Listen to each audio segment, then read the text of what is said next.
Hi everyone, Martin here. Welcome back to Accidentally Detailed. This episode will go deeper into chipping techniques.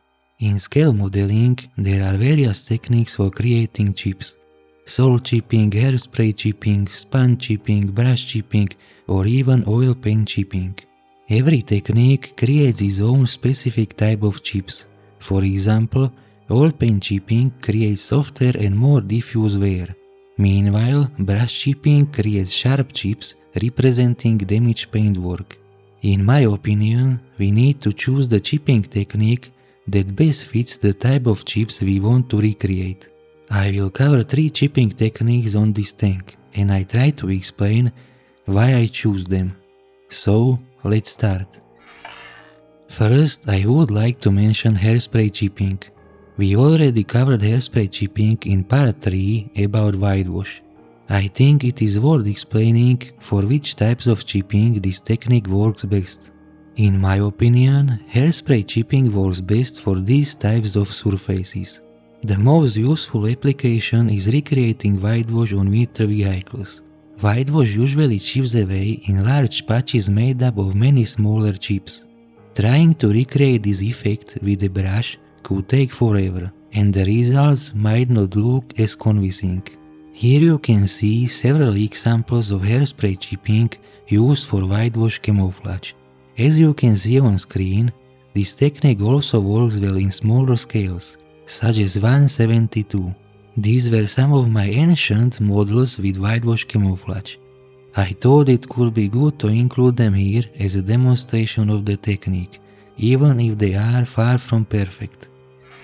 Another type of surface where hairspray chipping works really well are abandoned vehicles and wrecks. You could see this on my Chernobyl BRDM2. Creating this effect with a paintbrush would be much more difficult.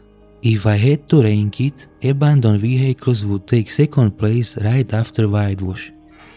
Third place goes to Deutsche Afrika Corps vehicles. Actually, Deutsche Afrika Corps vehicle chipping is quite similar to whitewash chipping.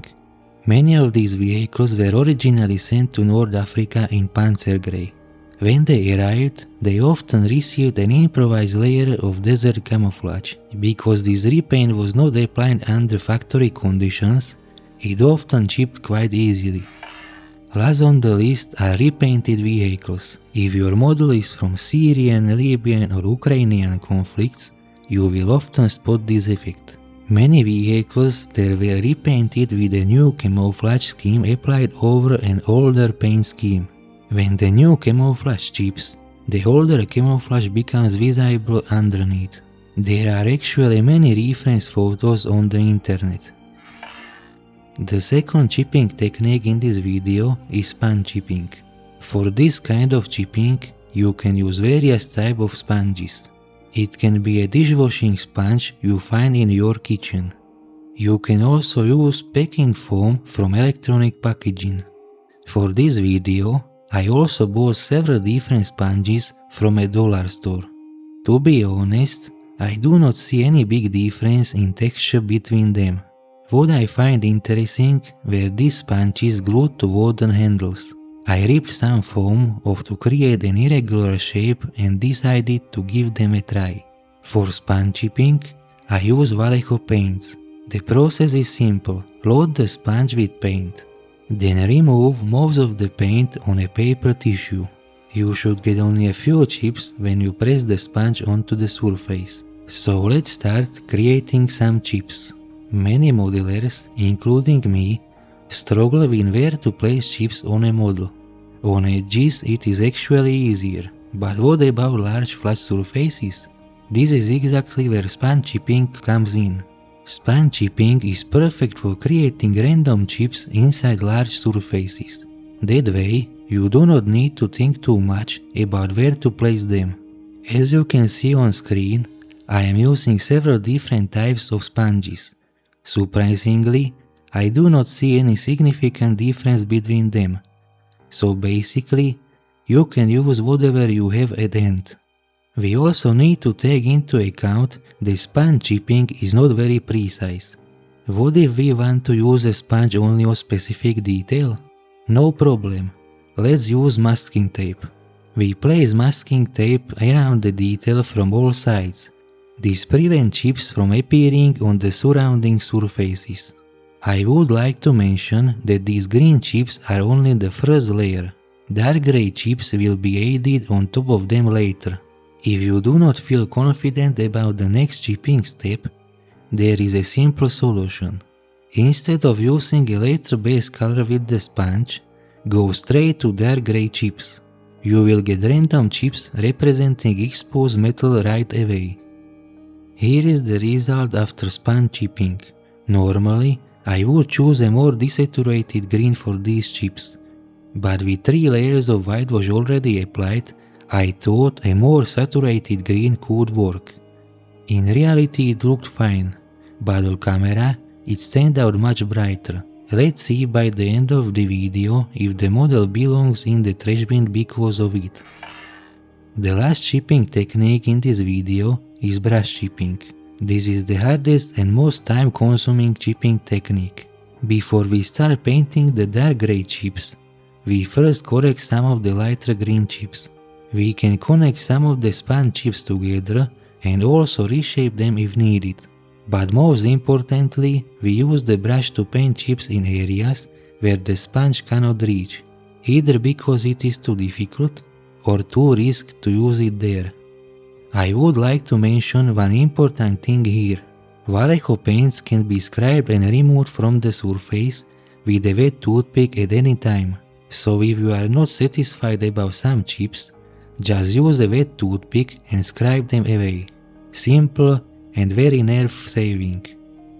Now comes the hardest part, the dark steel chips painted inside the light ones.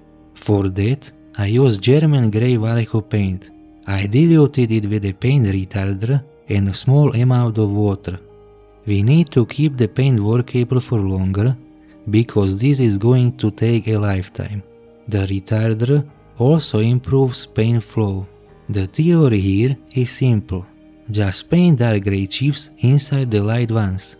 This creates a kind of 3D effect. The practice, however, is more of a horror story. After this video, I ordered magnifying glasses. My eyes are no more very happy with these tiny chips. I also recommend working panel by panel. This prevents jumping randomly across the whole model. Another advantage is the dopamine effect. After you finish one panel, you will satisfied that at least one panel is complete. Then you realize there are many more still waiting for you. The advantage of whitewash tank is that you do not need to chip every surface. So instead of 50 hours, you might spend only 30. Small side note, I am using a 70-cent brush again. No, you really do not need to spend more on a brush than cost of the kit. There is one specific area on this model I was not entirely sure how to paint. It is the area where the fender is missing. Logic says that underneath the fender there should be no paint. However, I watched the T-34 documentary video where even under a torn fender was paint. So I decided to go with a middle approach and make it mostly chipped down to bare metal. And again, I will show you some examples from my ancient models. Brush chipping can also be done on 72 scale tanks. However, in that scale it is usually done without the 3D effect, because the surfaces are simply too small. In the thumbnail, the text says chips and rust, so now it's time for the rust. Because damaged paintwork exposes bare metal, it starts corroding quite easily, which we can easily recreate. For that, we can use rusty oil paints or enamel paints. I used oil paints, a darker rusty shade rather than lighter one. The process is very simple. Just apply diluted rusty paint over the chips and let it dry. Once it is dry, we blend it with white spirit. The goal is to create a subtle rusty filter over the chips. This also helps to integrate the chipping into the surface, so the chips are not so visually harsh, but feel more natural. I repeated this process on most of the chips. In some areas, It is not even about blending. For example, here on the missing fender area, I more or less repositioned the rust paint. Some areas were more heavily rusted, like the damaged fuel drum. There I even recreated a rusty streaking effect. As you can see, oil paints are very versatile. There is even a oil paint chipping method, but maybe I will cover that on another model. This model was not really right for it anyway.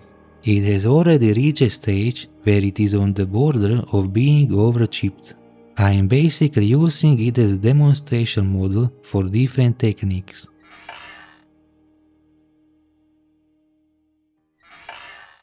So guys, this episode is coming to an end. Here is rotating the T-34. It ended up with a lot of chipping, and I hope you find this video interesting. These light chips actually stole some of my sleep. I tried hard to tone down their brightness, and it was partially successful with the rusty filter. I ordered magnifying glasses, so it is possible I will fix some of the more noticeable light chips based on the footage. In reality, they are barely visible from a normal viewing distance, but the camera doesn't forgive anything. Let me know in the comments what you think about them. Thank you for watching, and I wish you all the best.